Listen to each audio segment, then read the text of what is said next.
Welcome to Dungeon Stories, everybody. It is so good to be back playing D&D once again. Here at the top of our show, we'd like to take a moment to say thank you to a couple of our friends. Those friends being D&D Beyond, for allowing us to make our character sheets and allowing me to make encounters with monsters in order to play D&D. And we'd also like to thank Roll20, because Roll20 allows us to host our games online, remotely, and that's really cool.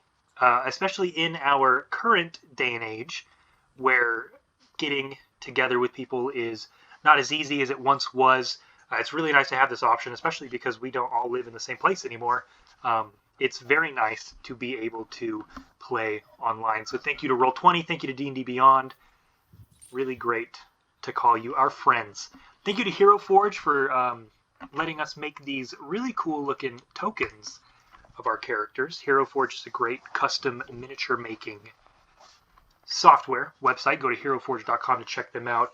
You can design your hero any way that you'd like. They have fantasy, modern, western, sci-fi, basically anything that you can think of, any genre that you would want to delve into to make characters for. Hero Forge has you covered, so check them out as well. And with that, we should introduce ourselves. My name is Norin, and I am your Dungeon Master.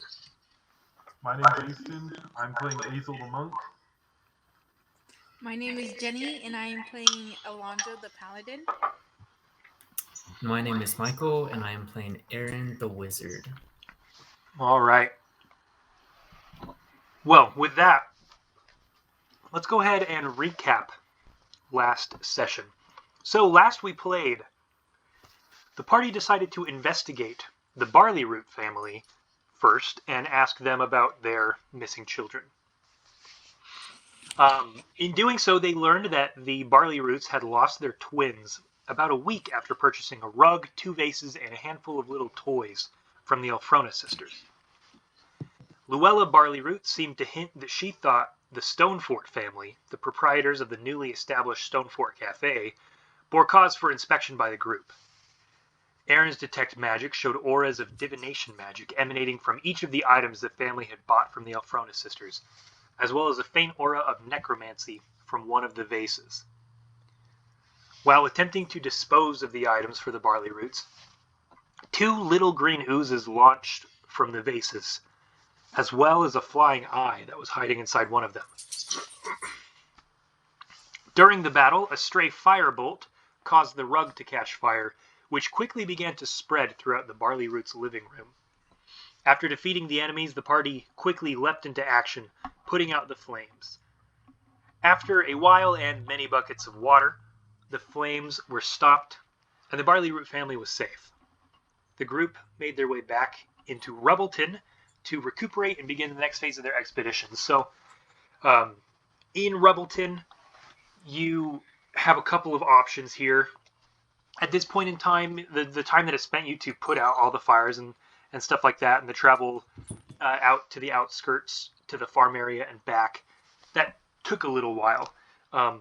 So at this point, it is probably around 3 or 4 p.m., so you're nearing close to dinner time. You have a couple of leads to follow. You still have the Farthington family, one of the other families among the first 2 victims. And you also have the Stonefort family, the owners of the Stonefort Cafe that the Barley Roots had mentioned. So it's up to you what you would like to do next. Azel, you also have a dinner appointment with Finn. So whichever leads you would like to follow, you are back in Rubbleton proper, surrounded by the cobblestone streets and the swaying lanterns. What would you like to do?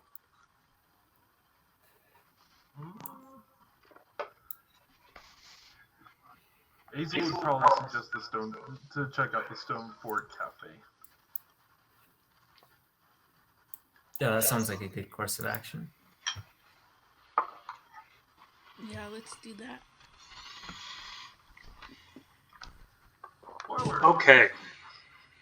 So the Stoneforts,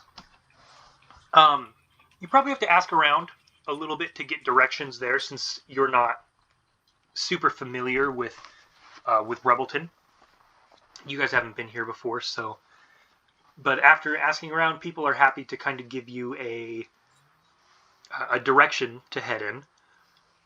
However, asking for them, you can kind of tell who is local when you ask, who has kind of a loyalty to Rubbleton, because much like the barley roots, there tends to be a little bit of distaste for these stone forts as you ask for them. People are kind of like, oh, you want to eat there? The first couple of people that you ask, when you ask them for the Stonefort Cafe, they'll start with saying, oh, you should check out the Rubble Rouser. And you have to say, no, I've been there. I want to see the stone forts. And you have to kind of explain that to people. But eventually, you ask a couple of people, one or two, and you manage to get pretty clear directions to the Stonefort Cafe. It is a few streets off of the main market, a couple blocks down, so it's not right in the thick of things. It's a little more out of the way, closer to sort of a residential area. But when you arrive, there is no doubt that you have arrived at this cafe, because it has a stacked stone fence outside of it that comes up about 3 feet tall, and the top of the fence is not level all the way across. It kind of has these bumps in it that are meant to emanate the battlements of a castle or a fort. And within the little yard that is fenced off by this wall, there are 4 tables with umbrellas over the top of them. And there is a sign kind of swaying in the slight breeze, a wooden panel that has the painting of like a watchtower on the top of it, and it says Stonefort Cafe. So you know that you've reached the right place. 2 of the tables out front are occupied. One of them is occupied by a human family, the other by an elven couple that looks to be on a date. They look to be kind of looking into each other's eyes and leaning in over the table. And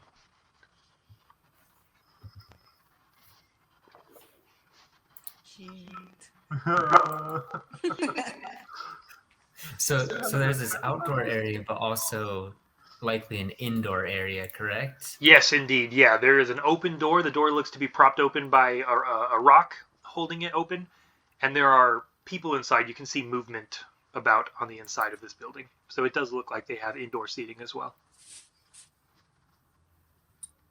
Okay. Azel would just walk in. Just Yeah, I follow. right through the door. I'll follow after them. Okay, awesome. So the 3 of you walk in, and there is a wooden podium set up a little bit inside the door, and there is a human girl, looks to be in her teens, maybe 17 or 18, and she has a clipboard, and as you walk in, she says, hi, welcome to the Stonefort Cafe. Party of 3 for you today, it looks like. Yes, please. Party of 3. All right, well, we do have a table open, so just follow me.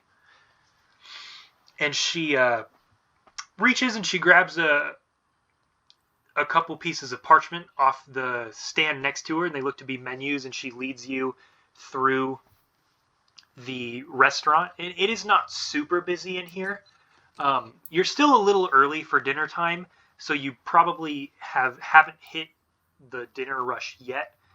But so it's not super busy. There are probably 6 other tables filled out of a total of 25 in here. So she leads you to an empty table, asks you to take a seat.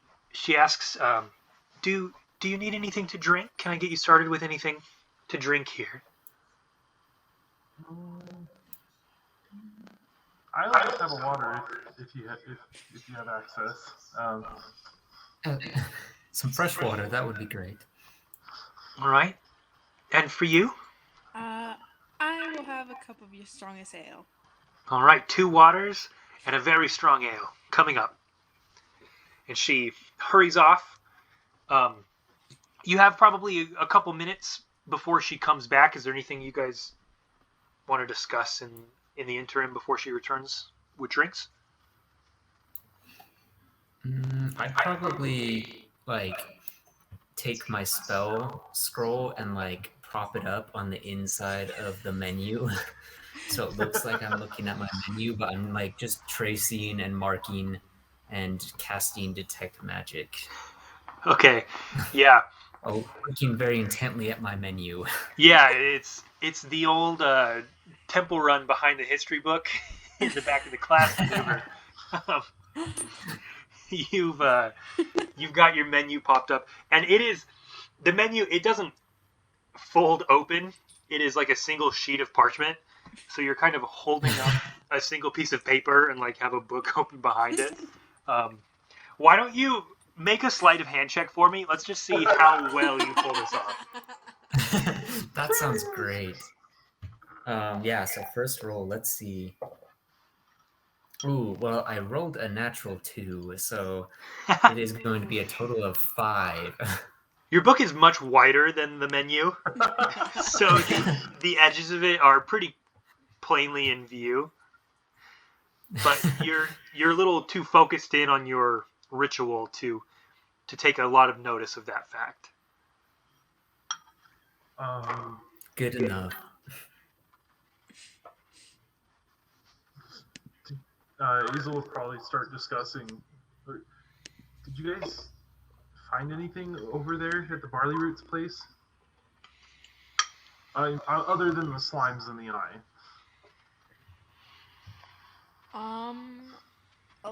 Alondra will say, yes, actually, when I went to look outside, I found a piece of seaweed and a fragment of nail that looked to be the hands that attacked us when we went to the gentleman's house, and she'll pull out the long nail to show Azel and Aaron.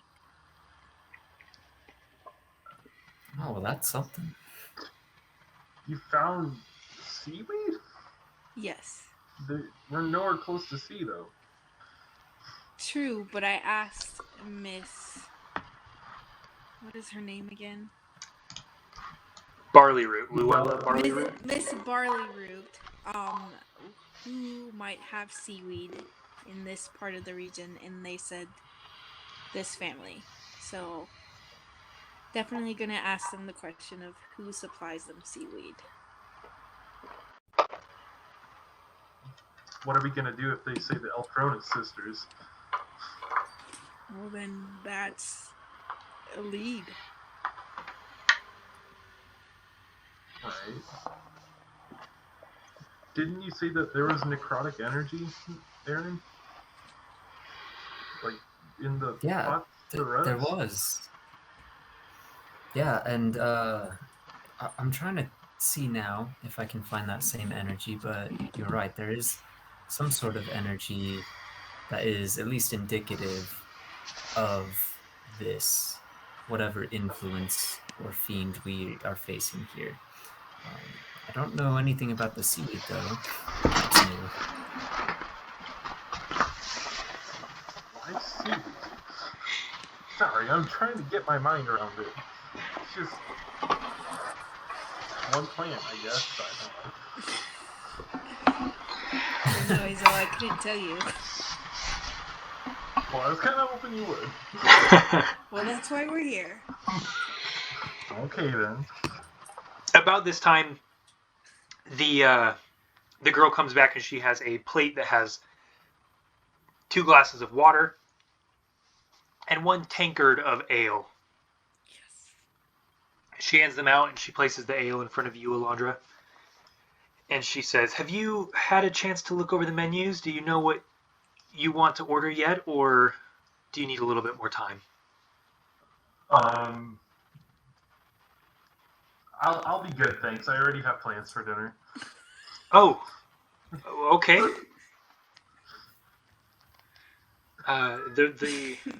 She looks at Aaron and Alondra and she says, "For the two of you." I'll take the boar. That sounds good. Boar stew. All right. I'll take whatever you serve with seaweed, please. Yes. All right. We can do that. Certainly. I'll have you know that Aaron did not even look at the menu. He just guessed that they would have boar. Yeah. She says, "Yeah, I'll have that out as soon as it's ready. Just sit tight." Oh, hey, can I ask a question? Yes, of course. Have you met the Stoneforts? Yes, they employ me. They're my bosses. Likely story. Okay. How would you describe them? They're interesting. They're not from around here. They come from Anathes originally. Huh. So they moved here not too long ago. But I think it's just a little bit of different cultures, but they're nice enough. Why? Okay, that's all. Are you looking to apply or something? What's? No. Oh, well, okay. Yeah, that's all I wanted to know. Okay, bye. Okay. Sorry I asked. she'll turn and leave. About 20 minutes pass before your food comes out. So Aaron, in this time, your detect magic will pop off, and you do not notice any magic within the range of the spell. Okay.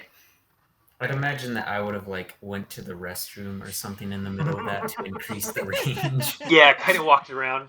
You get up and your eyes are kind of glowing blue with these little blue trails of smoke coming off of your eyes, and you. Oh my god. I guess you really had to go to the bathroom. Yeah. But yeah, you kind of take a lap, and there does not seem to be any of that aura that you're looking for around here. Cool. Then yeah, I'll pass that down when I sit back down. You're like, oh, there doesn't appear to be any of the necrotic energy, at least, so that's good. Yeah. Do you think That's that a good would sign. so different from house, but I don't get the seaweed part. I'm sorry, it's still bothering me. What'd you get with seaweed, Alondra? I don't know. I'm hoping that will be a good opener for my question about where they get the seaweed from. Did the food come out? Not yet. Yeah, Oh. we're still talking. I don't even like seaweed. Why don't you? Okay. I've never tried it. It's okay. You might like it a little better. You should try it, Azel. Why would I like it? I don't know. You just seem like the type of seaweed guy to me. You know, Thanks, Alondra. one with the earth and everything. Yeah, right. Okay, yeah. Thanks for calling me the seaweed guy. Is that how you describe yourself? One with the earth, Azel? No, One with the not with the air. No. I mean, I lived in a jungle for a long time, but sheesh, I wouldn't eat seaweed. One with the air. One with the earth. See? Exactly. I'm not one with the air. What do you even mean by that? No one just lives in the jungle. I do. Me and my mama.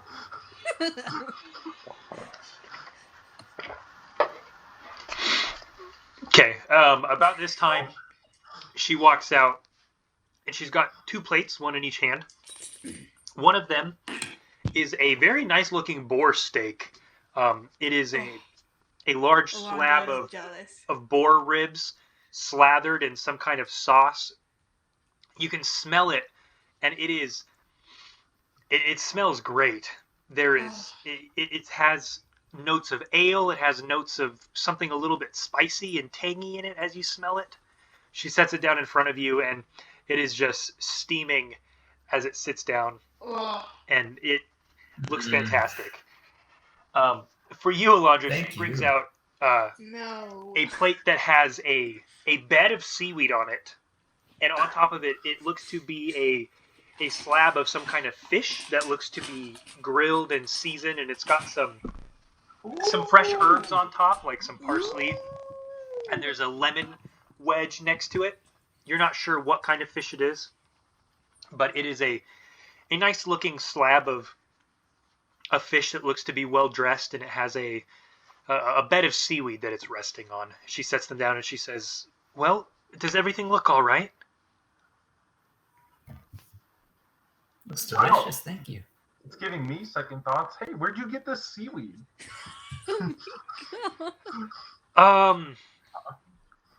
You know, I'm not really the one in charge of shipments, but I believe we get a wagon that comes from Westport, and they bring boxes that has, you know, crates of food.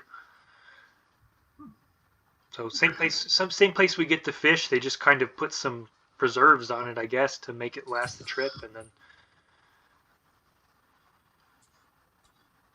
Is that the Alphronis sisters? Is that about the same caravan, or is that a separate one? No. The Alphronis sisters are different lot. The Alphronis sisters are kind of a private.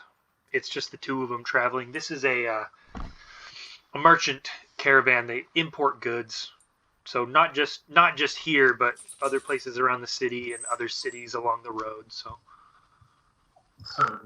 Okay. Well, thank you for quenching my curiosity. Yeah. And my palate. Can I have another glass of water? And Azel just chugs it and. Oh, of course. I'll be right back with that. Just if you don't mind me asking, what about are you trying to catch the Alphronis sisters? You know, you looking to buy from them, or? I just never met them, so I'm looking forward just to meet them. Oh, well, yeah, they're something. They're bright and cheery, and it's always a show when they come into town. So bright and cheery, not like old haggish. Got a humpback and like. Nope. No. Well, one of them is a little bit. She's not the most well sculpted, you could say. One of them, the older one, is a thing of beauty. Just the most gorgeous person you've ever seen. The younger one, it looks like maybe all that got used up on her older sister. But Oof. You'll understand what I mean if you see him. Okay. All right. Well. Thank you. Yeah, of course. I'll be right back out with that water. Thank you. She leaves and comes back with a fresh glass, covered in condensation from the ice. Ooh. Very proper. Fancy. Ice. I'm just going to dig into my meal and have a great meal. Oh yeah, it is. It's so good. It's almost kind of like a red curry taste to it. So it's like a little bit of exotic spice, and that curry spice mixes just so good with the flavor from the ale. They mesh together so well. It's fantastic. Elandra, yours is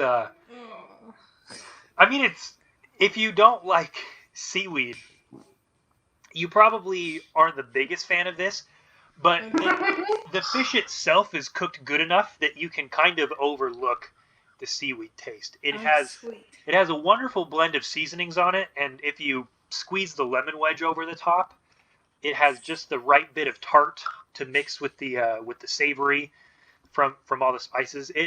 It's good. It's passable. You were definitely worried about it because of the seaweed, but the fishy taste of the seaweed doesn't quite carry through once you mix it with the seasonings and the lemon. Oh, okay. And Azel, your thirst is quenched. Perfect. That's what I was worried about.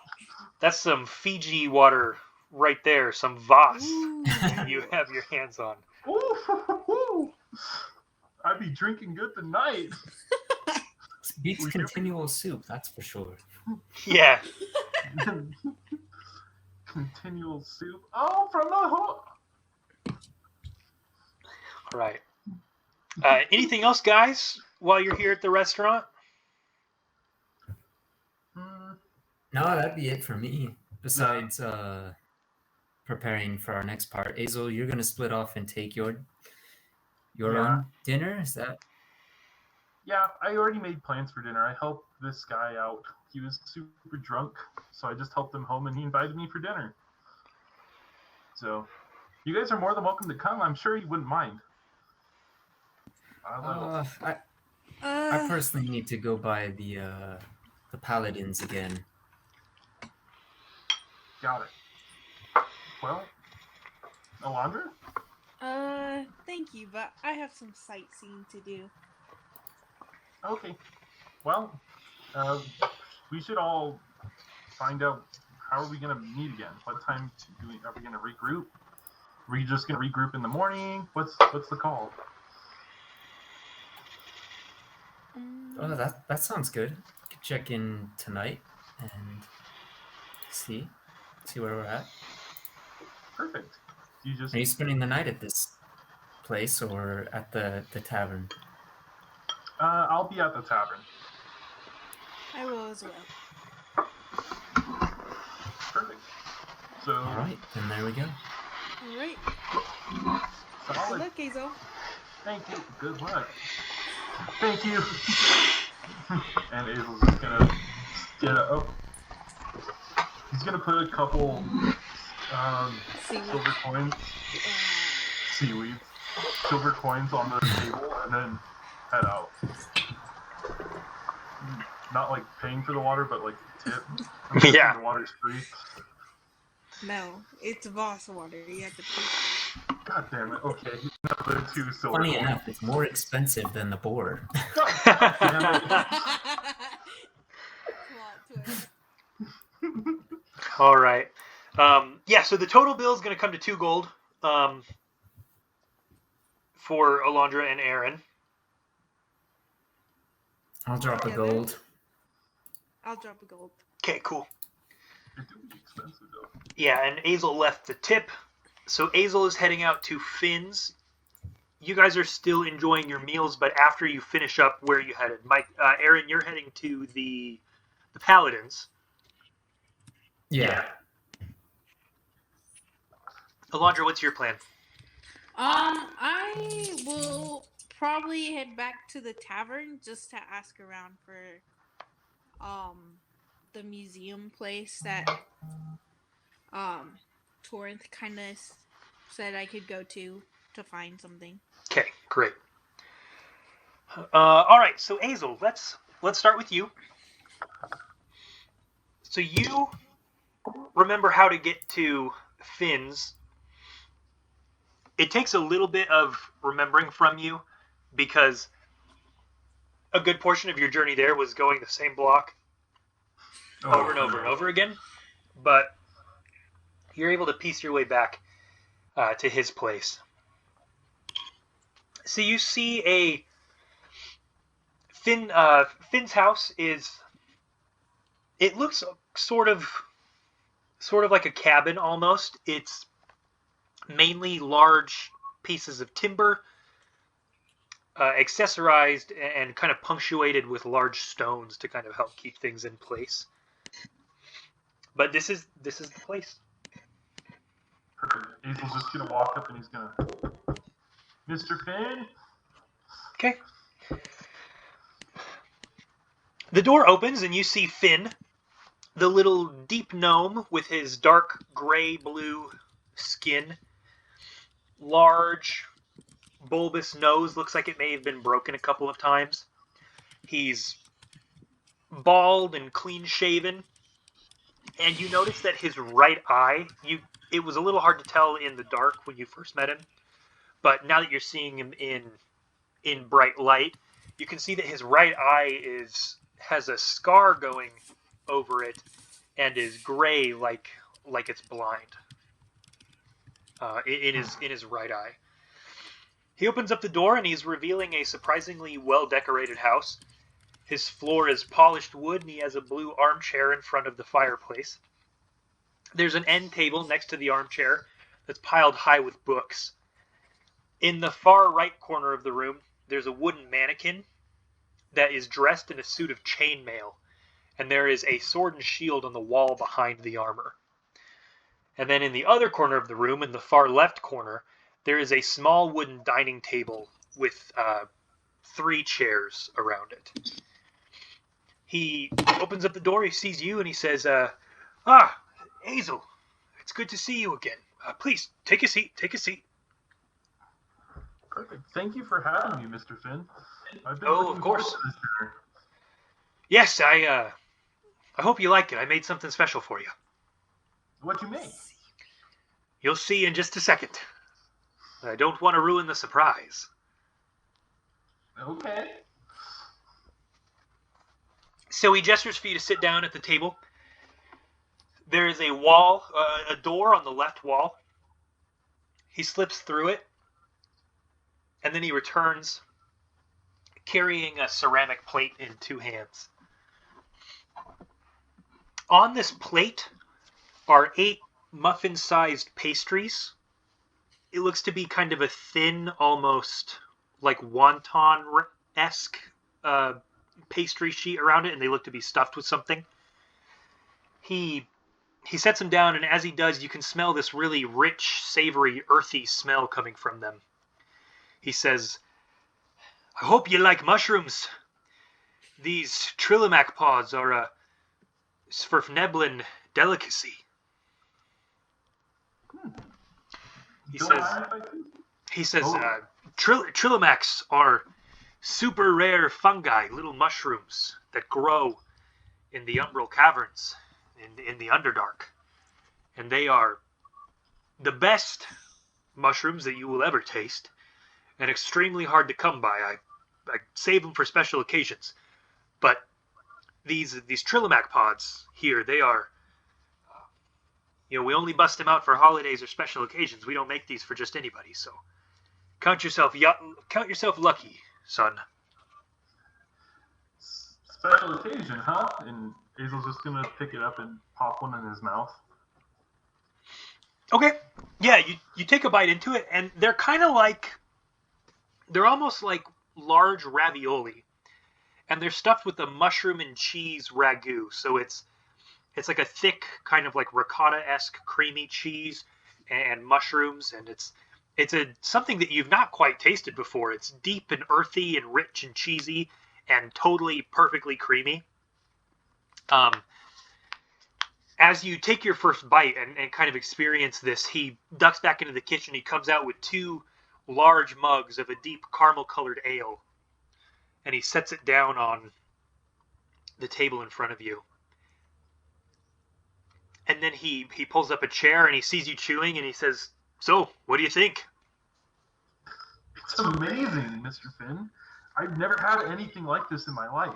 Yeah, I knew you wouldn't have. Well, I'm glad you like it. Taste the beer.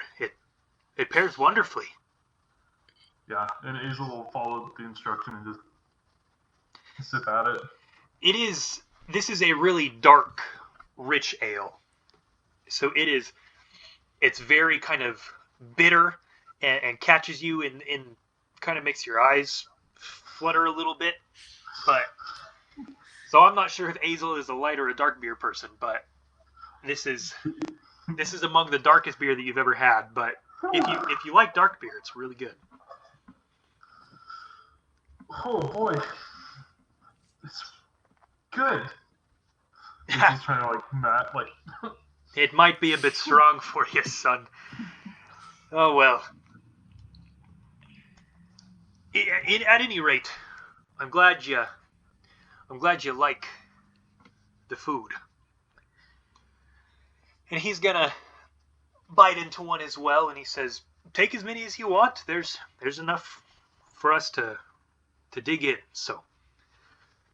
Yeah, he's gonna grab another, but before he bites, he's gonna ask, "So, how'd you get to the Underdark, Mr. Finn?" Well, I'm from there. Yep. Um, Big brains. yes. Big brain questions.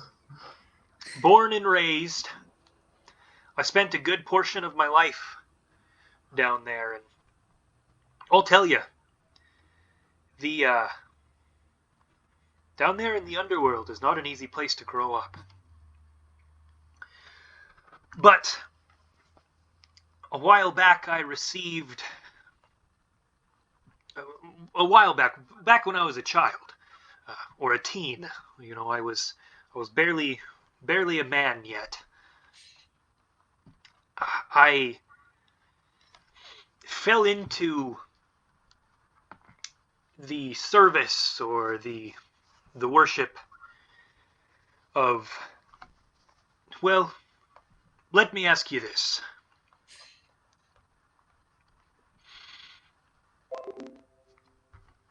Who is it, son, that you swear your allegiance to?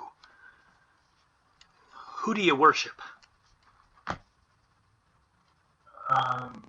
He's just gonna put the pastry down. He's gonna kind of set it aside. My mom didn't really raise me to have an allegiance to really anybody. She just kind of raised me. She told me that gods existed, but she never had a specific allegiance to any one of them. Yes, well, there's no doubt in that fact. So, what exactly did your mother tell you? You know about the 11 prime domains. Right. Have you heard about the minor ones? A few of them, yeah. The ones that aren't supposed to exist. Yeah. She's told me. Yeah. When one of them gods has their first kid, they inherit the powers of their parents. They take on that domain. If a god has a second, or a third, or a fourth, and so on child, there's no more prime domain left for them to inherit. So they end up with all this divine power that needs a way to express itself. And this is where those minor domains come from. However, after the War of Influence, the gods made a pact that they would only have one kid, only pass on the prime domain. Of course, over the years, they haven't all kept that promise.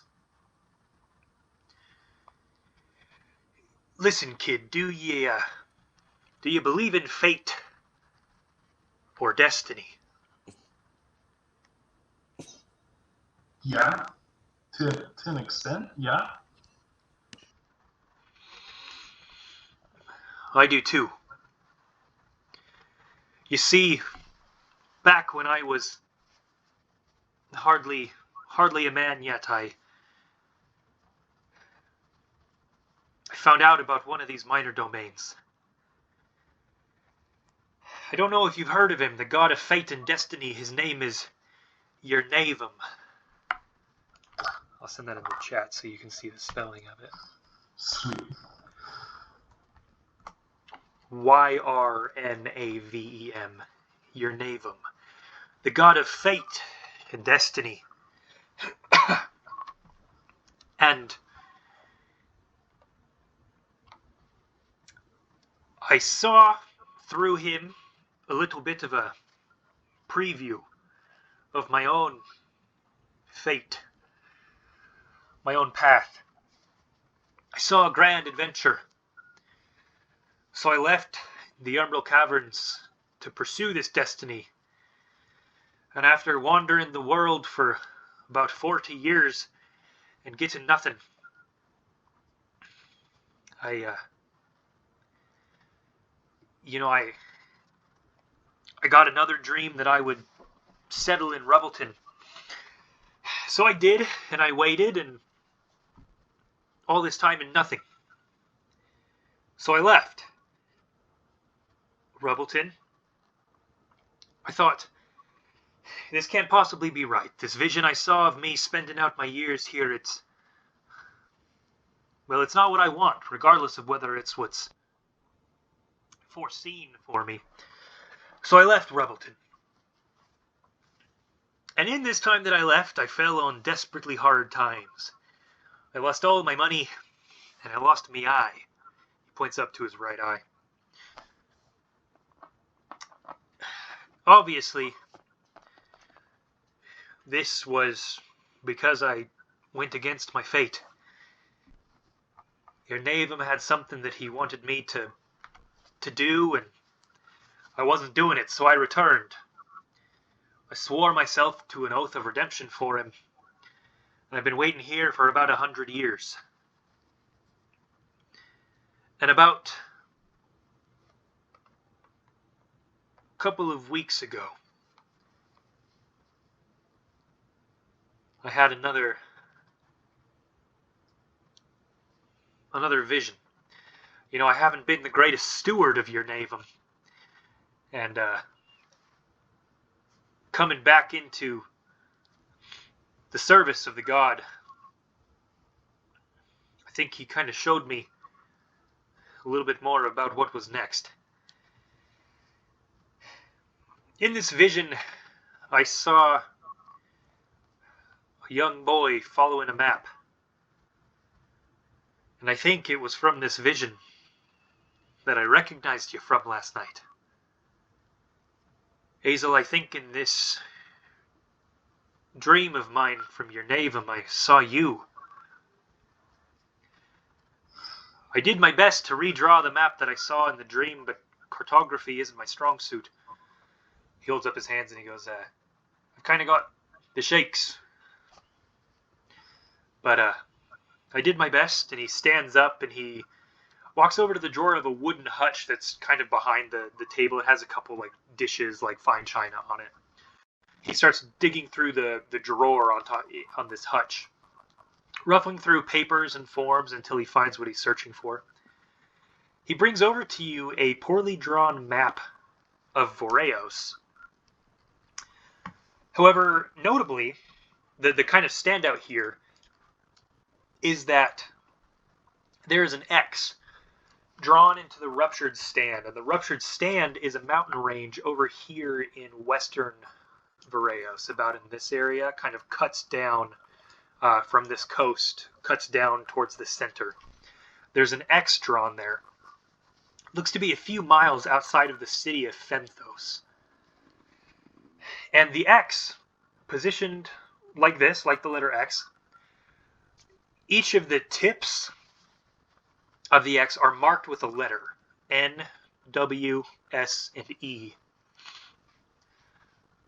Finn says, I'm not sure exactly what this means, but I know that you were meant to see it.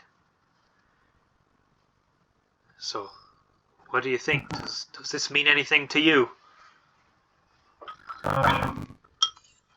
After studying a little bit, I don't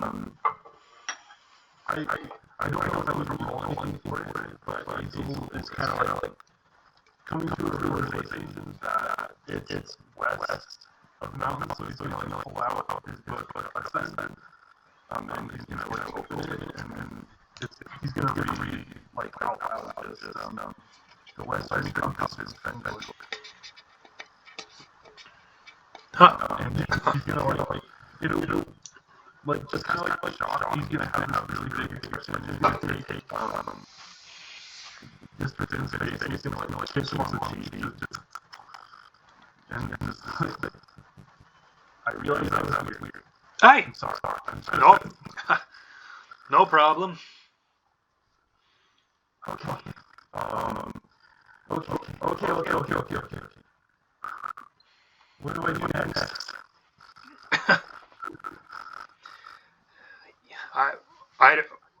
Are you asking me, son? I don't know. No, not you. I gotta calm down first. Hold on. Take another sip of that ale. It might help calm you. Yeah, he's gonna take a emphasis, but it's gonna be more than hard. Yeah, kind of dribbles down your chin and puts a little bit of a damp spot on your shirt. Yeah. I think this is where my dad wants to go. Ah, Sorry. I never met him, so it's kind of complicated. that that makes sense. If you don't mind me asking, son, if you've never met your dad, you seem rather intent on following his instructions from a man you've never met. Yeah. Most people live in the parents never met them. But there's gotta be a reason my dad got that. Gonna find out. It's gotta be a really good reason, doesn't it, man? You'd like to think so, wouldn't you? But, kid, I don't think that's always the case. I don't know. I don't want you to get your hopes up and end up getting hurt any more than he may have already hurt you by not being there. Come over inside. I'm gonna know some way. All right, well, if you need anything, just let me know. This is the last thing that I saw from your Navum, so I don't really know what I'm supposed to be doing next now. So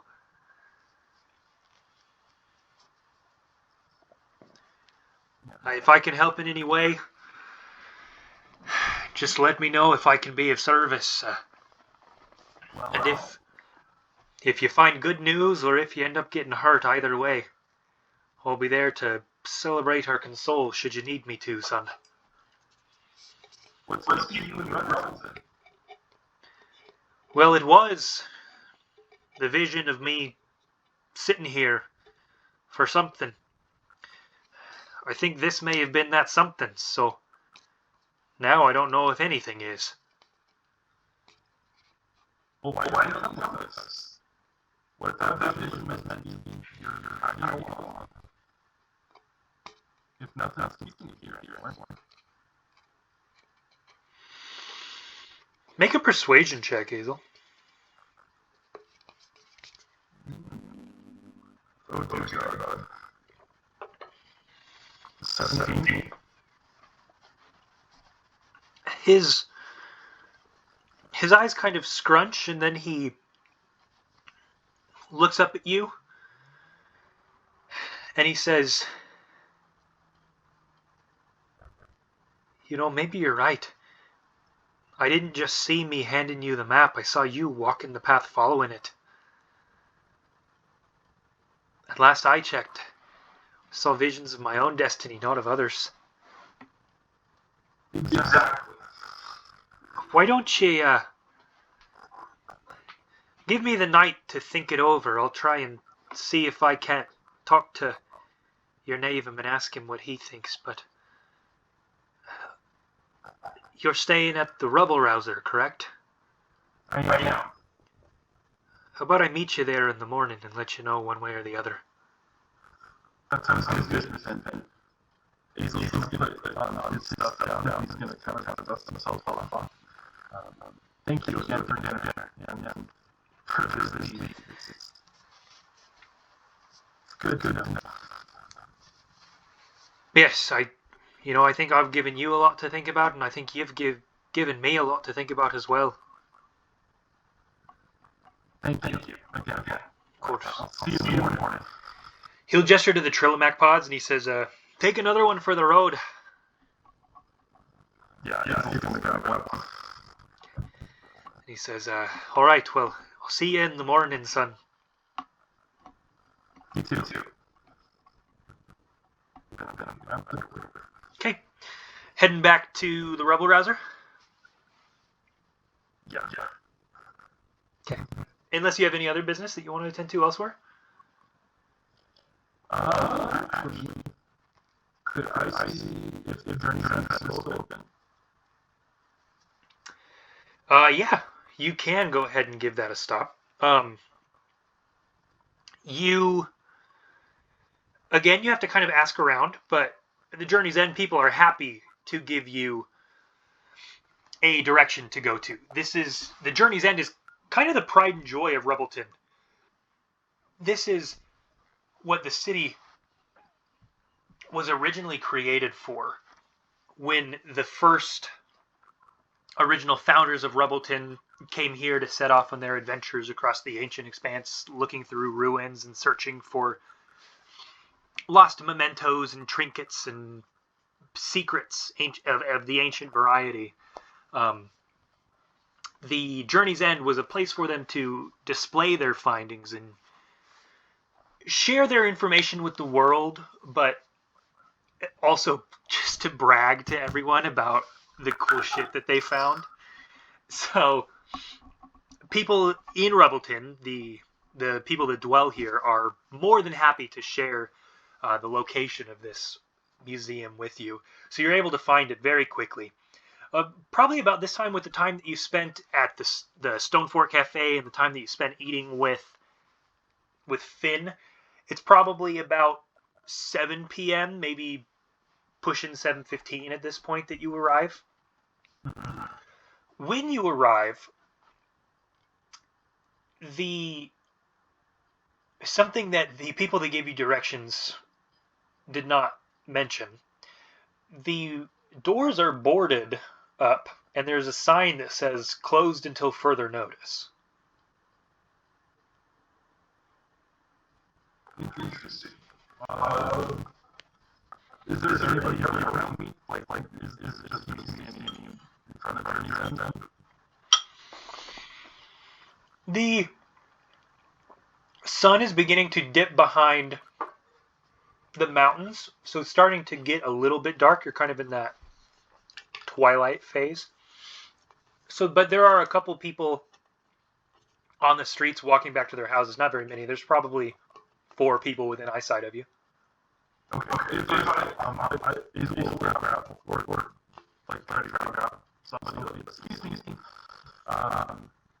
Is there any reason that the Journey's End is closed until further notice? Did something happen?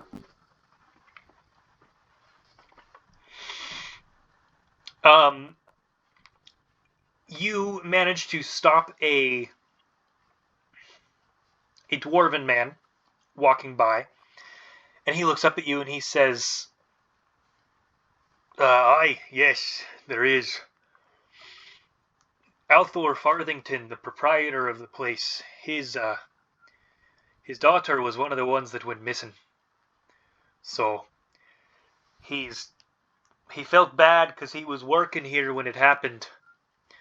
So he's closed the place up till he gets her back. I kept trying to tell him that it was foolish. He should distract himself by working instead of wallowing in the fear, but I couldn't talk any sense into him. But yeah, old Mr. Farthington has it closed up. Probably for good if he's waiting to get his daughter back. Well, thanks for answering my question. It's really sad, but thank you. Right. Sorry you couldn't see it.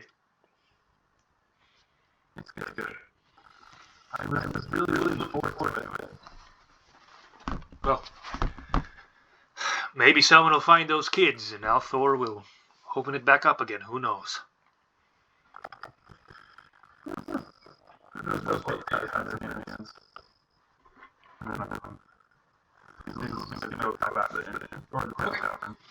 Great. So in the meanwhile, Aaron.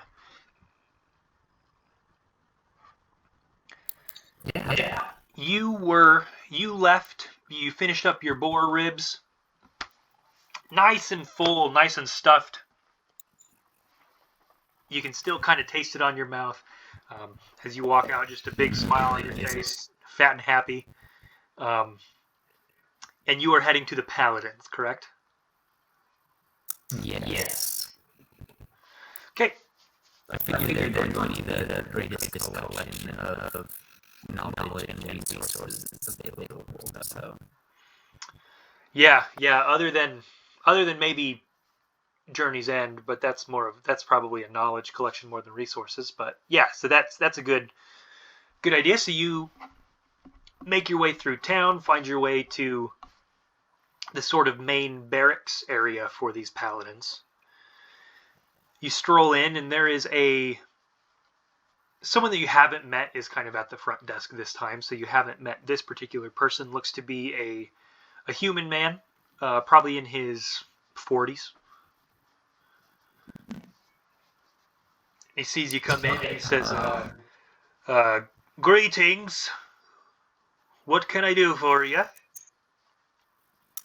Yes, part of the task force that you recruited from recently. There's 3 of us. Oh, yes. One member. The general told me about you. Oh, good. I hope good things to say. I just need to come here. I need a little bit of help, especially some resources, and I thought you might be the best place to go for that. What kind of resources? What kind of resources are you looking for? So I was hoping that I might have books of study of any sort of magic, but at the very least, perhaps some components. You see, I feel that we're a little bit overwhelmed and undersized as a task, and everyone will take us to like hold out the village and make sure that things collect from the fights and stay. Seems to be fighting at every turn, and like I said, we're pretty under-resourced.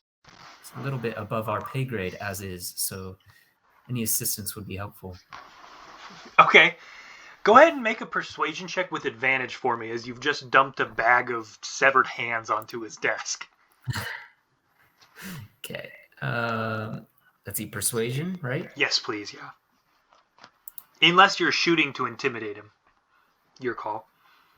No. I'll go persuading. Okay. Oof. Okay, first one was a 5, but the second one is a 19. Nice. 19's pretty good.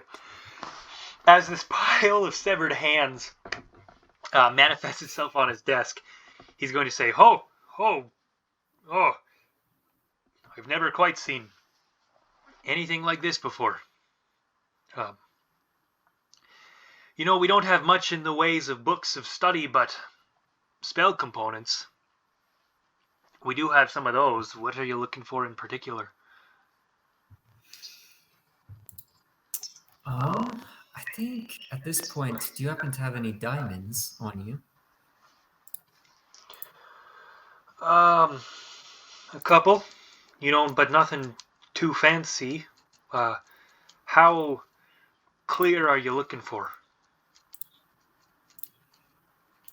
I need one that would be at least capable of refracting the light, especially different elements. Probably one, it'd be about, this size, and he'll just kind of show with his hands the size and explain the quality of a diamond that's worth roughly about 50 gold pieces. Okay. Yeah, so that's not too big. That's probably, thumb to forefinger. Actually, that's pretty big for a diamond, isn't it? It's probably that big. That's pretty big. Yeah. Yeah, no, it's small, like almost pebble-sized for a 50 gold diamond. And he says, "Oh, yes, we definitely have something of that caliber. We'll just we'll comp it to the task force. That way, these layabouts about town can't say we never did anything to help find the kids. We helped you help find them." I think that's wise. That's true. You're helping us helps you in the end, since we seem to be getting a lot of work done. We've covered some ground, and I'll kind of explain the things that we've been able to do up to this point. But do you mention the Elfrona sisters by name? Working. No, I likely do not. Okay.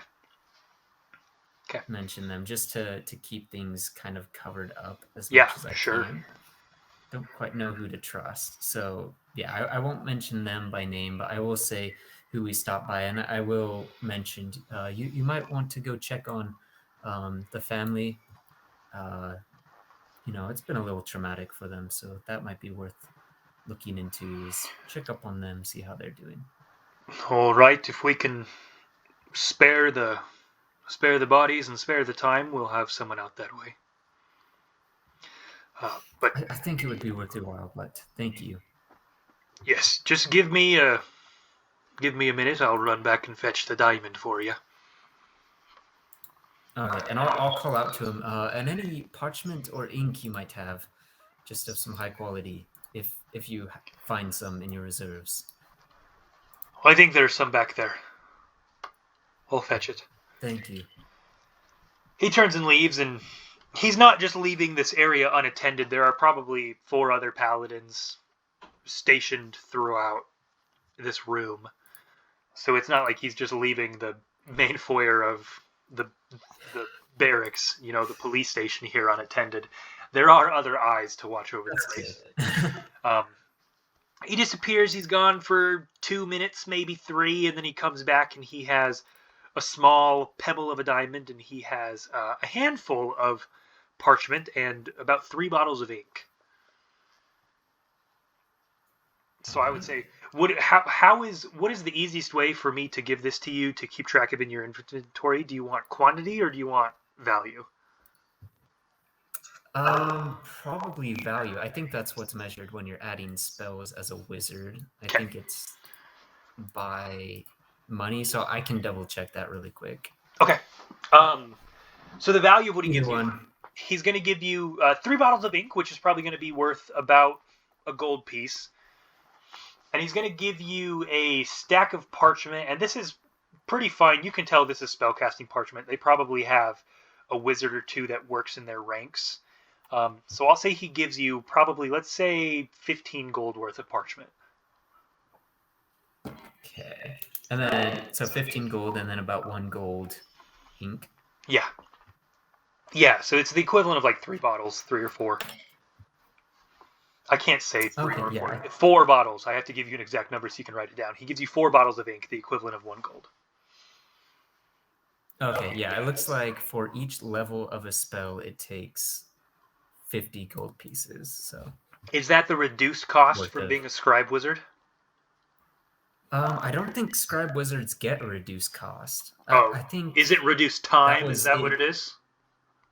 Yeah, it reduces time. They did used to have a reverse cost, but that got taken out when they published it. I keep getting the official version mixed up with the UA version of it.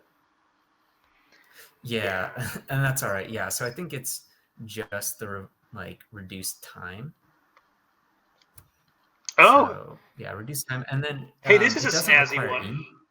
When you cast a wizard spell as a ritual, you can use the spell's normal casting time.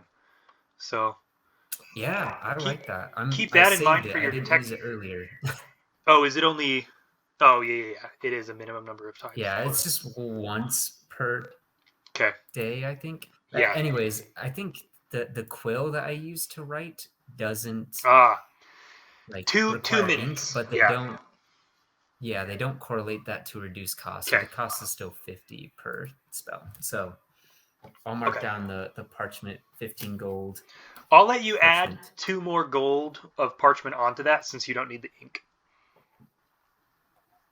Okay, so 17 gold parchment? Yeah. Okay. Yeah, just since the ink isn't of any use to you. Okay, perfect. Okay.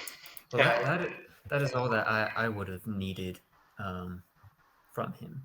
Okay. Anything else you want to do while you're out? Anything else you want to check out? I'll just study from my book and just start practicing a little bit. Okay. With this new diamond. Back at the rubble rouser? Yeah, I'll just go back. Okay. All right. Alondra, after you finish up your fish, you realize that it is it's a fish that you can't place. You know, where you grew up was on the coast, so you are accustomed to a lot of seafood. Right. But this is a fish that you have not had before, which is an interesting experience for you. You didn't really think that was possible. You're used to over in Ormos, over on the coast over here, you know, you have you have seafood almost more often than you have other kinds of meat or dishes, but this is a new one to you. This is something that you're not used to, and that's kind of refreshing to have something that you have not experienced before. And the fact that you're able to push aside the super intense taste of the seaweed is definitely a plus. But once you finish up, you are heading to the Rubble Rouser, correct? You were going to do some asking around about the journey's end, I believe? Yes. Okay. So you find yourself in the Rubble Rouser. You guys started eating your fish dinner a little early before dinner, so by the time that you finish up and reach the Rubble Rouser, you are peak dinner rush time here. So the place is packed. Nearly every table is taken. There are probably only one or two open tables, and you can see a couple groups kind of eyeing it, and it's almost like a standoff where they have their eyes locked and they're looking back at the table and back up at each other, about ready to make a mad dash to take the chairs out from one another to claim the last open tables. But so you are here at the peak performance for the Rubble Rouser, which means that you have basically your pick of people to your pick of brains to pick. Sweet. Alondra will probably walk up to the closest group who isn't eating but either waiting to order or have already ordered but are waiting for their food to ask. Okay. Yeah, so you see a group. They're sitting at a table and they still have menus in hand, so you get the feeling they haven't ordered yet, so you're not interrupting a meal of any kind or anything like that. This is a table. It's got 3 people sitting at it. 2 elves, 1 halfling.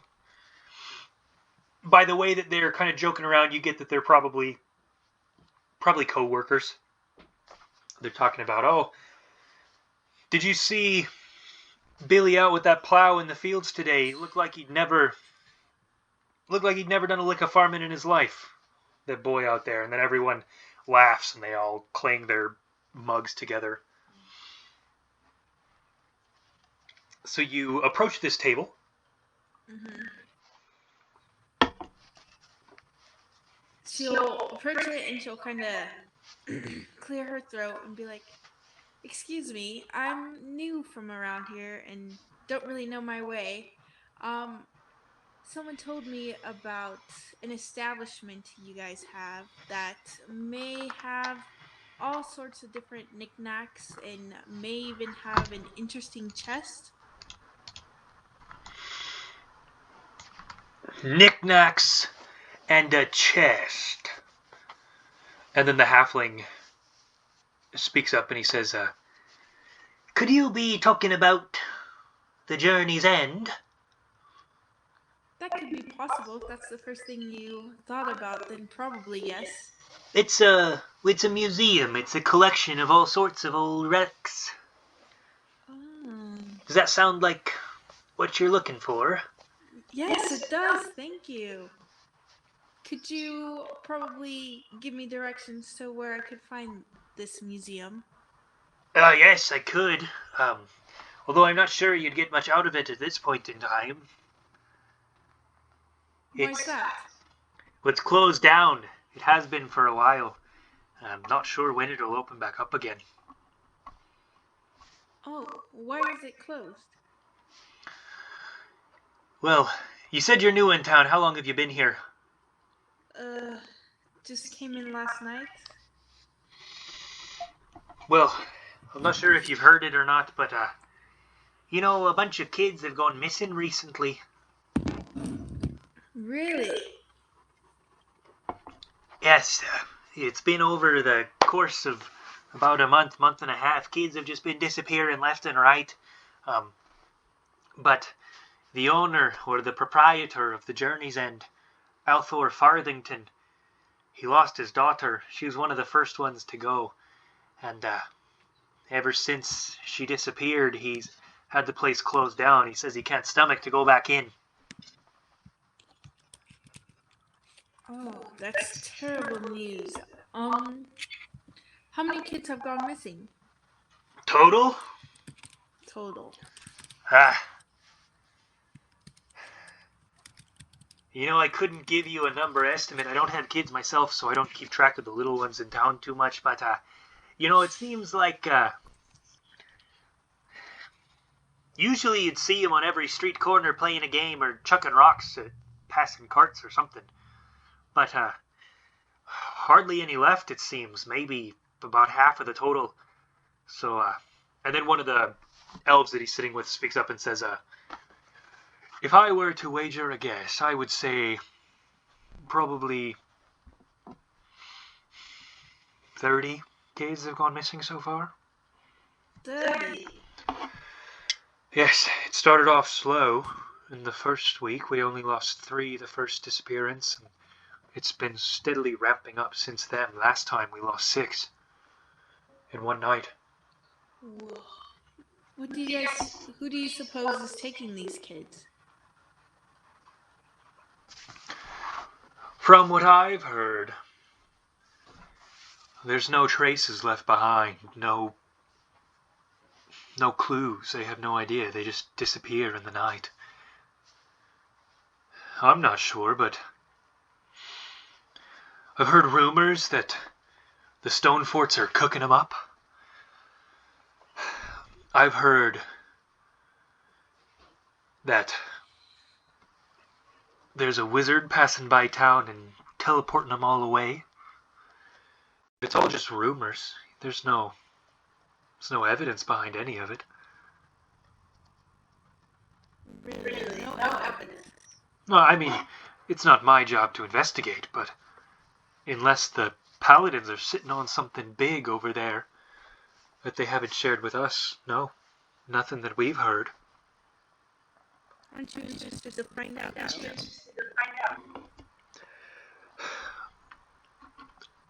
Yes, be it out of curiosity or empathy for children that have gone missing, but I don't have any myself, so for now it's just morbid curiosity more than anything else.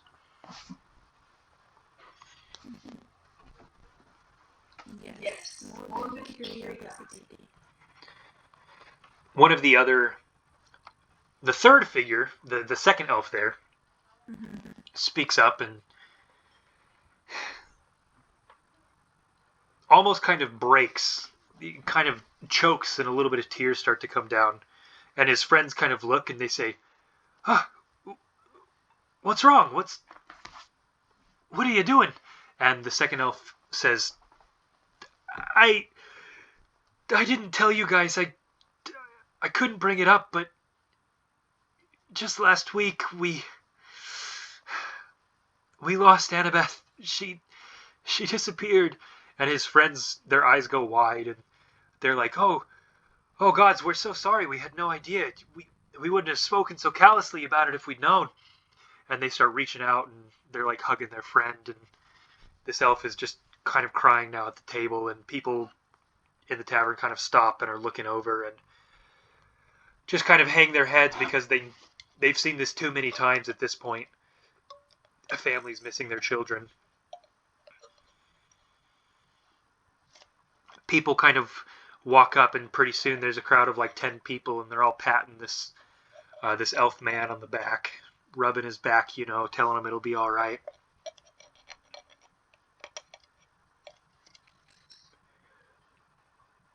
You said you lost your child last week. I'm Yeah. sorry if this brings you much more hurt, but I'm curious. I didn't mention it before, just trying to figure out what the rumors you people have, but I'm part of the little group that the paladins have looked up, and I'm curious to know, did these people leave without a trace? Did you hear anything that night that an event that was taken? No, I didn't hear anything. It was such a shock. We tucked her in, and just like everyone else, when we went back in the morning, she was gone. At this point, you know, we're telling everyone to start keeping watch, just setting up,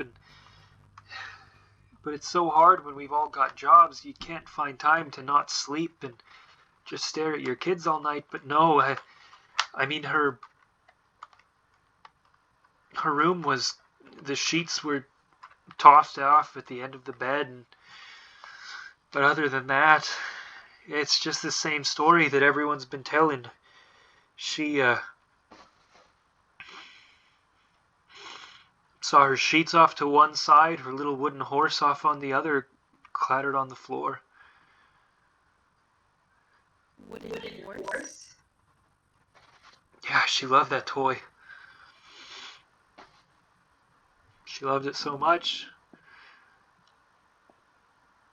I locked it away in a box we have at the house. I couldn't bear to look at it. It just made me think of her. I'm so sorry. That must be terrible. You say this was a wooden horse. Did you make it for her, or how did you acquire it? No. We got it for her from the Elfronis sisters the last time they were in town.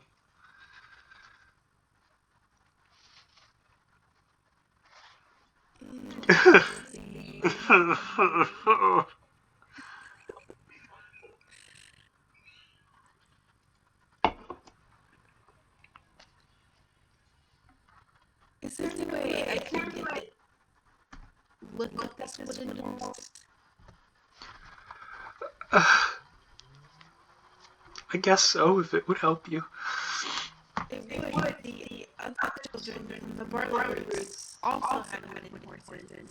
And I don't know if it's a long shot, but there's similarities, and any little thing could help us find your children or stop it from happening to other members. Okay, if you think it'll help, I'll take you. Oh, gosh. It's okay. I promise I will find your daughter, give you some peace to what happened to her. Thank you. He looks around at his friends, and he says, I'll see you guys tomorrow. And his buddies get up, and the other male elf gives him this big hug, and the little halfling man gives him a hug around the leg, and they say, just hang in there. If you need a day off tomorrow, we'll understand if you don't want to come in. Take all the time you need. And he says, thank you. You're such good friends. And he'll turn and he'll lead you out to his to his place of residence, which is not too far. He'll lead you in, and he will. This is a pretty standard house. Looks to be bigger than the Barley Root's house. Okay. A couple more bedrooms. This actually has a second story, but nothing too fancy either. And he will lead you upstairs into the attic. Okay. He'll take this wooden chest and he'll fumble with the key ring that he has in his pockets, and his hands are kind of trembling, and his tears have kind of dried up now, but his face is flushed and red from crying recently. And he unlocks the chest and opens it up, and there's a number of just kind of old knickknacks and boxes. Looks like maybe some seasonal decorations for various holidays, things like that. And then there's also a carved wooden toy that looks to be the same style as the one that the Barley Root kids had. Okay. I will take it from the oven man's hand, and then her right hand will start trembling. I close her eyes, flashes of that night come through her memories, and she tries to go back to where she is right now, currently trying to deal with the situation. Mm-hmm. She'll reach out to that man and be like, I recently lost the closest brother, and I don't know what's happened to your daughter, but I can feel your sorrow. I've been there, but I hope I can find something. And with that, just being in that day, I'm not even gonna roll for it, but he is going to, he's gonna need divine sense. Okay. And just see if she picks up anything, whether it's from the wooden figure or anything around anything. How far is it?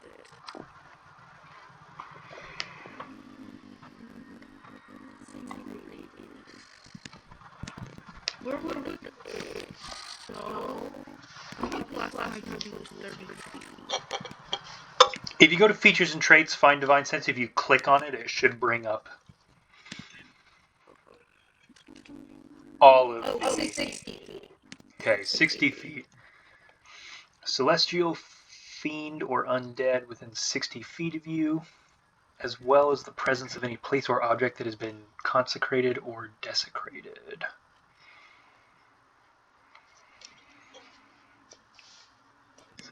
Okay, so there are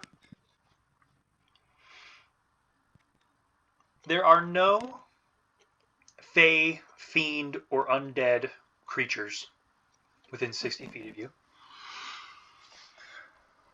However, the horse itself, while maybe not affected by the hollow spell specifically, you definitely get the sense that this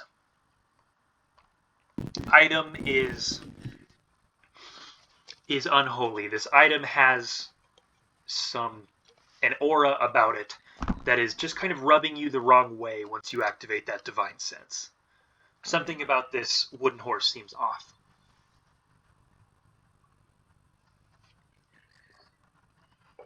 Okay. So when we'll tell something like, I should show this to Aaron, he'll know better. And then she'll turn to the man and be like, if it's okay, I'd like to take this with me for now. I'll return it. Hopefully along with your daughter, but also return it either way. Thank you for everything, and I'm sorry that I caused you to cry tonight to bring the conversation to the missing children. He says, if you think that taking the horse will help, please do. And no need to apologize. If I hadn't kept it so bottled up, I probably wouldn't have reacted in that way. And If you hadn't taken the stopper out of that bottle, then, you know, I may not have found someone willing to help, so thank you.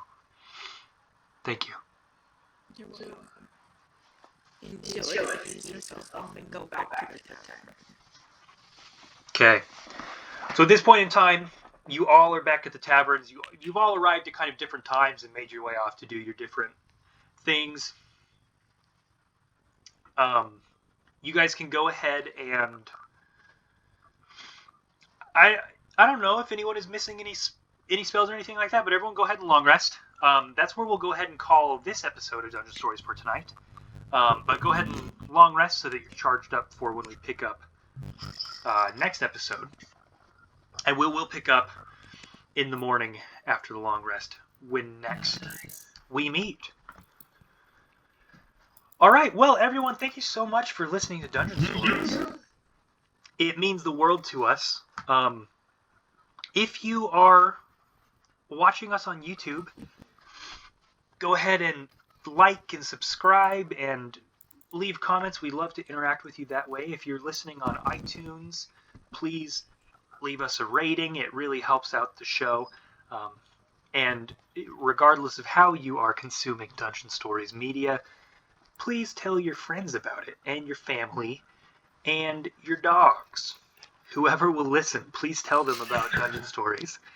It really just helps us out of the show if you spread the word.